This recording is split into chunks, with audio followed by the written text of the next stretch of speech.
The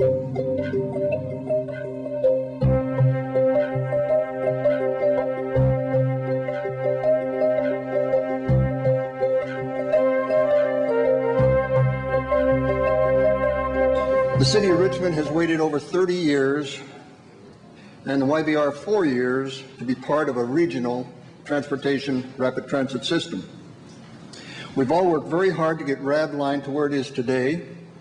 RAVCO did what was requested of them, requested proposals from interested parties, shortlisted these interested parties, invited them to submit proposals, and shortlisted the consortiums down to 2, met with both of these consortiums to get the best and final offer. This process has taken a lot of time and effort.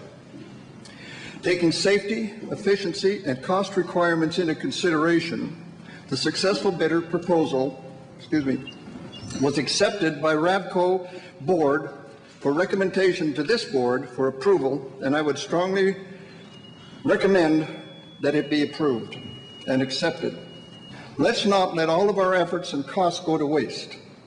Now that the provincial government has committed additional funding, let's get on with and reward the contract to the successful bidder so they can get on with their preliminary work, as there's a lot more to do. And I thank you very much, and hopefully you'll vote favorably. Thank you. So today the TransLink board has a decision to make. You can vote to make transit virtually inaccessible to working class communities in the Lower Mainland by diverting over $1 billion away from the bus system, increasing fares and cutting the bus service that transit riders rely on the most. All to fund a SkyTrain line constructed and operated for private profit. If you vote for this option, you will be culpable for increasing the poverty and social isolation of people who depend on the bus. This is something that bus riders are already experiencing. Or you can do your job, which is to provide a vital public service, which guarantees that ordinary people can maintain a decent standard of living. You can vote against funding RAV, and you can prioritize expanding the accessibility of transit by reducing fares, by increasing bus service, and you have the surplus money to do it. You're just choosing to take it out of the bus system. It is outrageous that you were going to raise fares again in 2005. Now that's the 3rd increase in 5 years. All to subsidize an overpriced SkyTrain line that most bus riders won't even be able to use, that won't benefit from. You have the money to expand bus service. You have the money to reduce fares. You don't need to increase fares in 2005, but instead you are moving to put this money into the RAV project, and this is despicable. By increasing fares in 2005 and deciding to fund RAV, you treat transit, public transit, as a private business, rather than as a public service that should be accessible to people based on their need, not on their ability to pay. There is no shortage of money in Canada for these projects. There is a shortage of ethical politicians that will not vote the right way. I said that, Mr. Chair. Director McLean. I have absolutely no idea how anybody on this board is going to vote. Director McLean, that is uncalled, and I will ask you to retreat your last for a point of privilege. Point of privilege. Point of privilege has been called, Director Campbell. I'd like to know who you're referring to as being unethical. I would ask that every member of the board look within their own heart as to who I may be talking about. I am talking about politicians all over this country. If I have offended any on this board unjustly, then of course I apologize. Okay, Mr. Chairman, that's my comment. Director Campbell. But let me make this clear. I refuse to be referred to as unethical by the Mayor of Pitt Meadows, because quite frankly, No, I won't go there. Because I am going to vote one way or another on this project is not about ethics. It's about taking a look at it. It's about talking to the 70% of the people who have indicated that they want this project to go together. And quite frankly, I'm tired of hearing from just the vocal minority. I'm looking at proper polling, I'm looking at proper positions, and I see 70% of the people that want this to go ahead. I'm tired of ideology overtaking this process. If somebody can show me the picture of a 3P, because it must be one horrible monster, then maybe I'd be afraid of it. We keep having this dragged out again and again. And I really believe that P3s are a wonderful thing. I have also done my homework, as has Director McLean and every other director. We have been looking at figures. We have been asking the questions. But to be accused of being unethical because of the way I vote simply defies imagination. And if I want to carry this even further, I'm offended that a city of 6,000 people can hold up 2.5 million people. That offends me more than anything else. Thank you. Director Kingsbury. That's democracy, Barry. The hell it is. We have come in good faith and in hopes you will listen to reason. Don't allow yourselves to be bullied. Set the standard for integrity. Vote no for the Ravline. And I encourage you to vote no on this project and to seriously search your heart and your conscience. If I understand the information from the Vancouver Sun correctly, I'm really only talking to two people today, one from Vancouver and one from North Vancouver. I want to start out by saying that we really do need a much better public transit system in the region. This is not an option with climate change, with the Kyoto Accord. This is something that we really need to do. We need a better public transit system, and we need it very soon. We know what makes a good public transit system. Good service, affordable fares, people will ride it.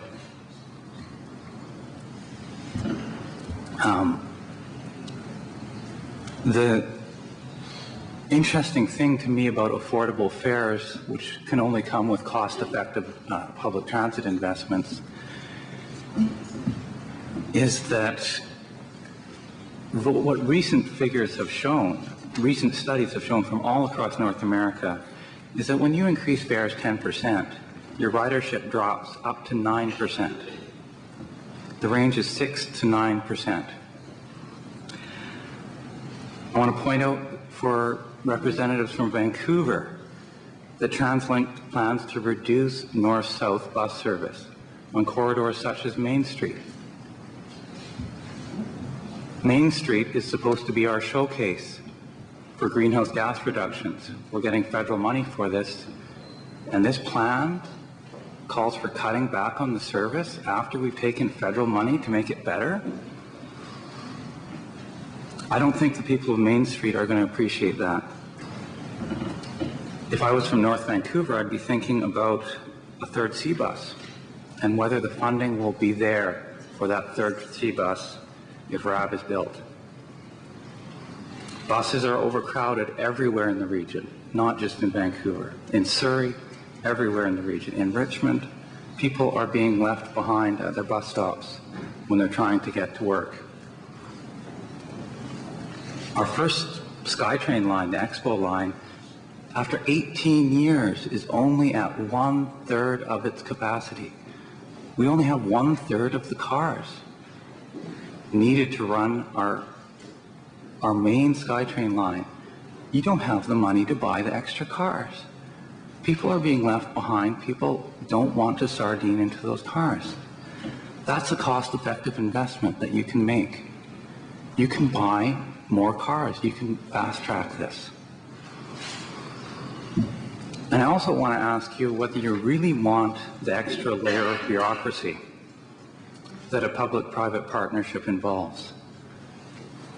Do you want the litigation and delay that comes with trying to change things in a P3 system? Do you want lawyers to have to look at every decision you make that might affect ridership on in this sector of the system? I don't think you do. Sir, please summarize. Thank you. I'm on my summary. And finally, I want to ask you, with the PC3 system and the secrecy that goes along with it, do you really know what you're going to vote on today?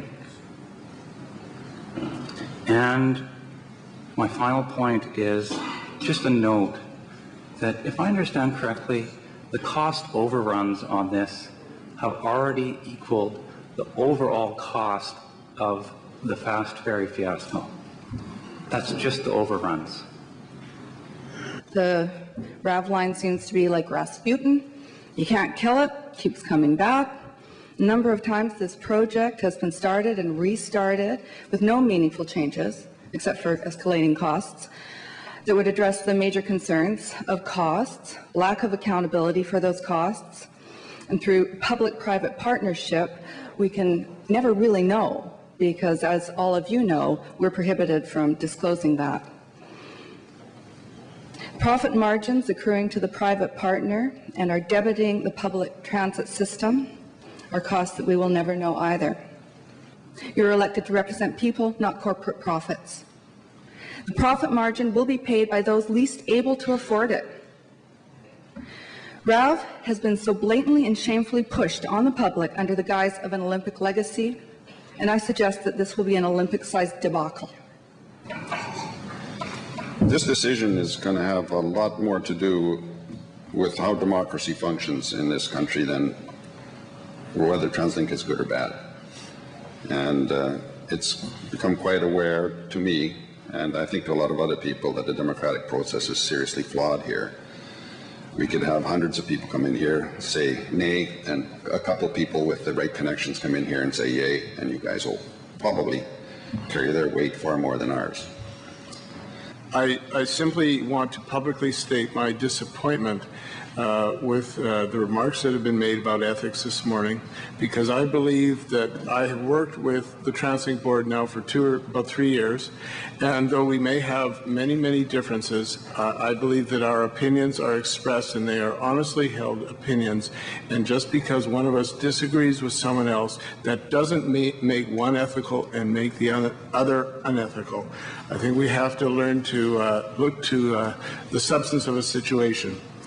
I have long said that the RAV line is part of the regional transportation system.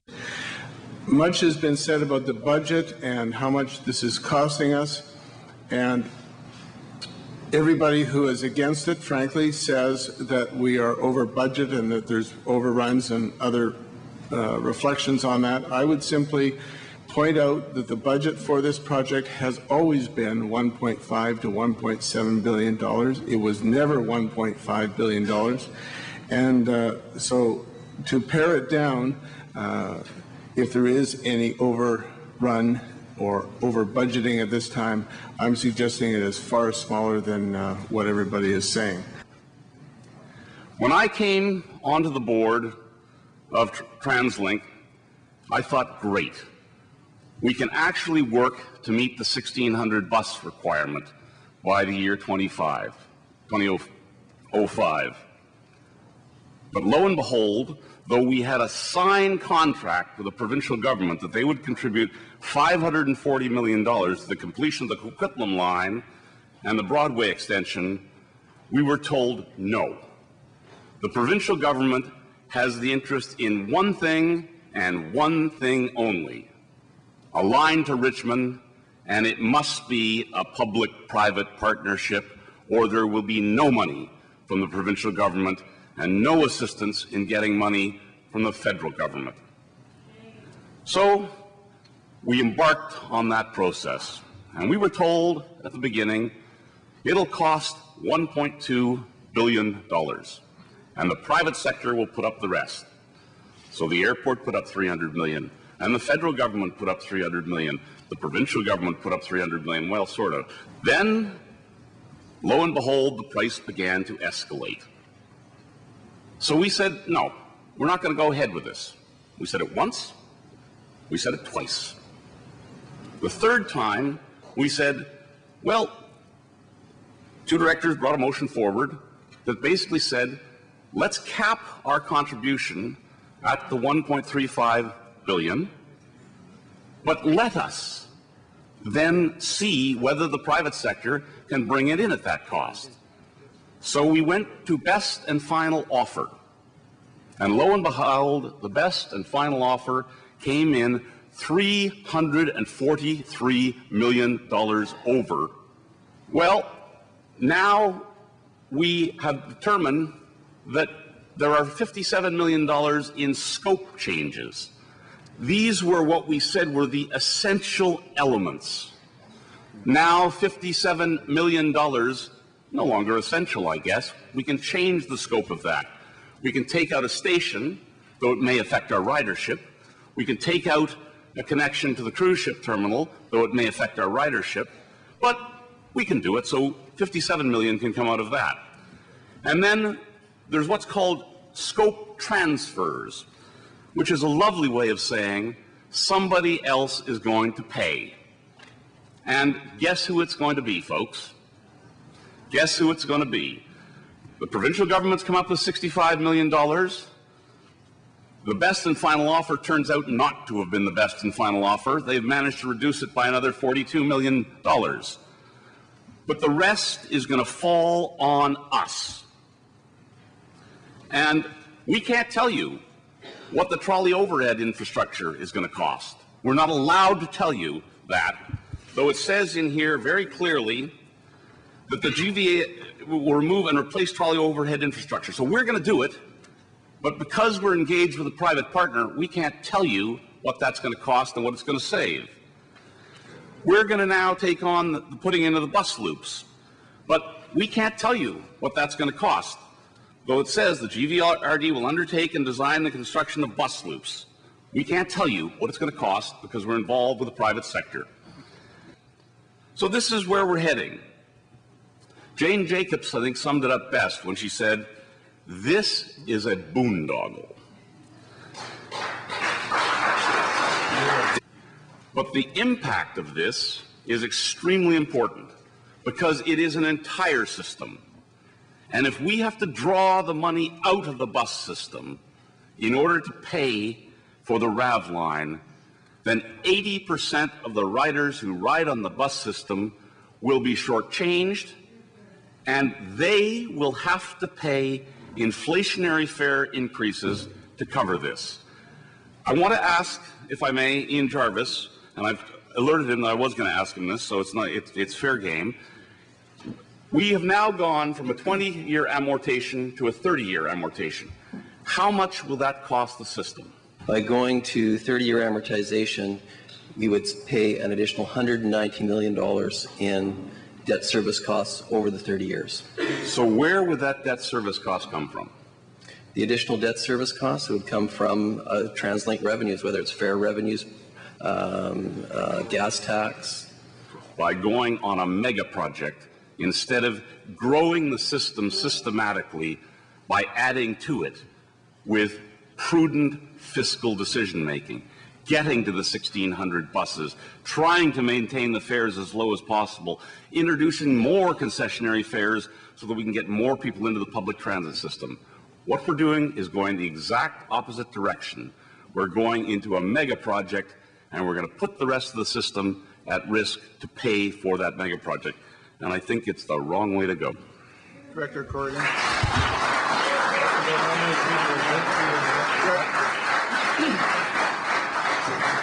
Director Corrigan. I am concerned about the ethics of decision-making in government. And when Director McLean was talking about this issue, he's talking about decisions that are made by provincial governments and federal governments to overrule the decisions that were democratically made by cities in forming the livable region strategy. So in fact, what happened, in my view, was unethical. I don't think that provincial and federal governments should use our money as a form of blackmail in order to impose their political will on a city. I think that is fundamentally wrong, and I think it is unethical. I think that it is a serious problem when, in fact, we are told not to consider a 3P and to measure our project against a private enterprise, but instead are told that we will not be funded unless we do it by way of a 3P. That is fundamentally wrong, and it's an unethical use of your money. It is fine for a government to tell us they want us to consider alternatives, but to tell us we have no alternative is in fact condemning the region to a process, whether that process is good for the region or not. Now, many people have talked about the issues surrounding this, and I can tell you that having looked at many of these issues, I am extremely disappointed by the cost overrun that we've seen, the impact of that cost overrun, and how it is going to affect us in the future. One of the biggest problems has been the kind of 1984 process that goes on here. It is Orwellian. When you call reductions in scope and TransLink putting more money in opportunities, you can tell that someone is misusing language. And to give you an example of this, I'll give you an example of the reduction in stations and the approach we're taking in regard to station entrances. There is going to be a change in station entrances. The item is referred to in the TransLink book as optimizing station entrances. Sounds good, doesn't it? Except they include in here the advantages are minimizing property acquisition requirements, costs. The disadvantage is more confined space within the street right-of-way may create less optimal design. So we are optimizing our station entrances by creating a less optimal design. Now you tell me how, as a director, I'm supposed to figure that out. How can you optimize an entrance by creating a less optimal design?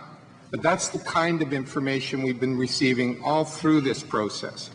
Essentially, this process has been flawed from the very beginning in that it has had an overestimated ridership. 100,000 riders are what we were expected to pay for the first day.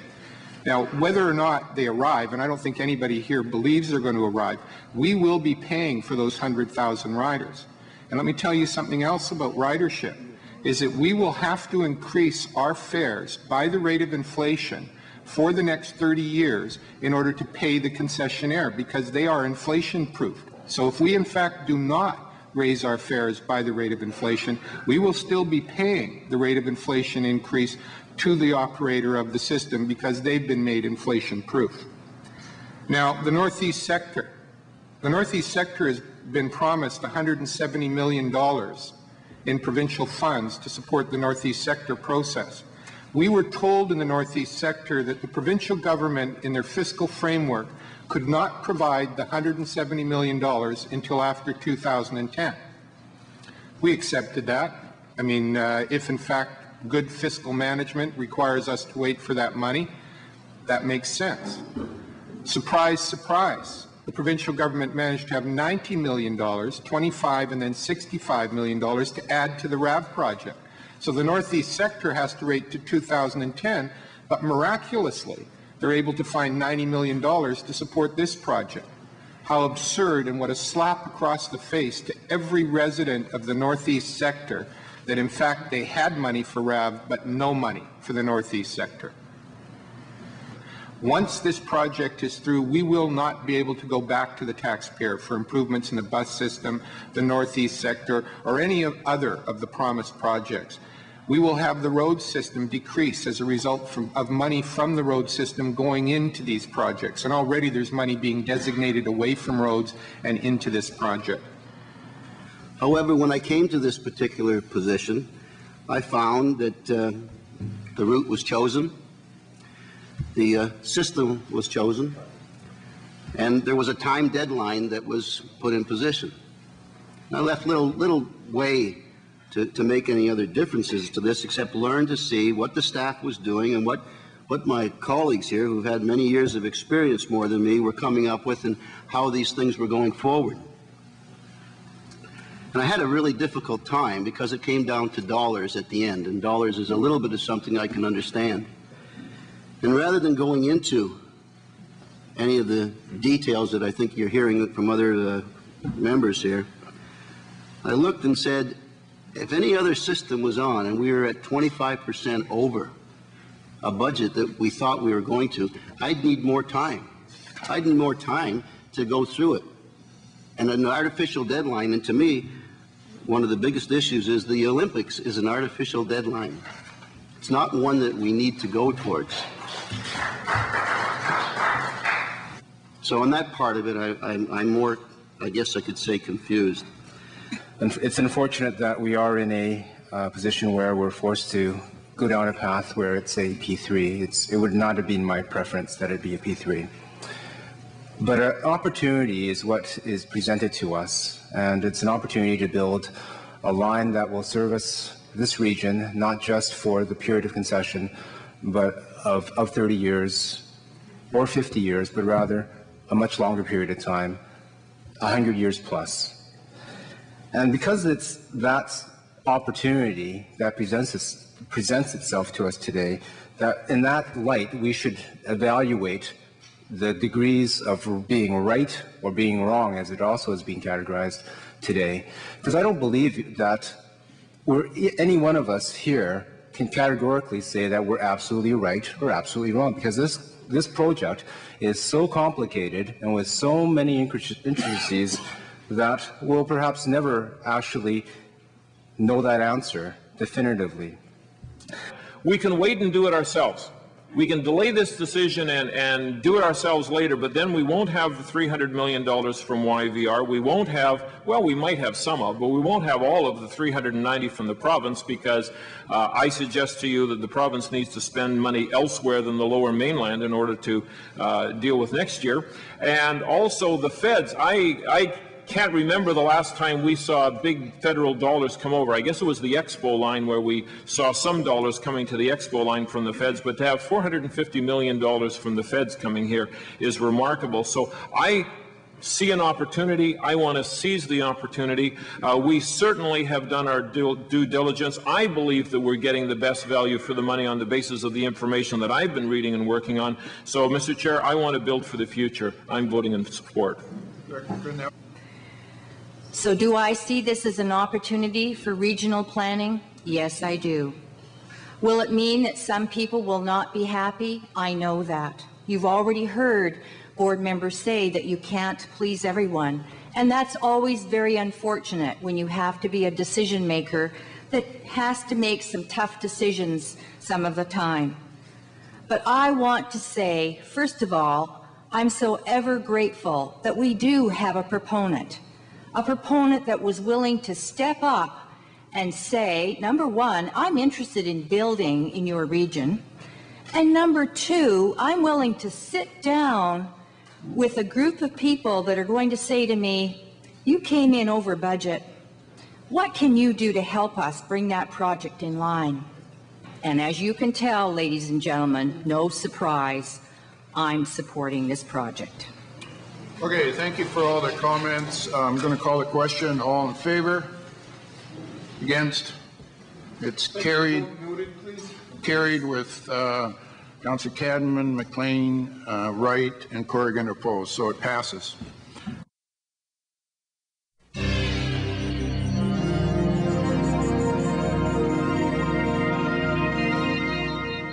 This program depends on viewer support. Send your contribution to VCTA 2088 Pandora Street, Vancouver, BC V5L 1N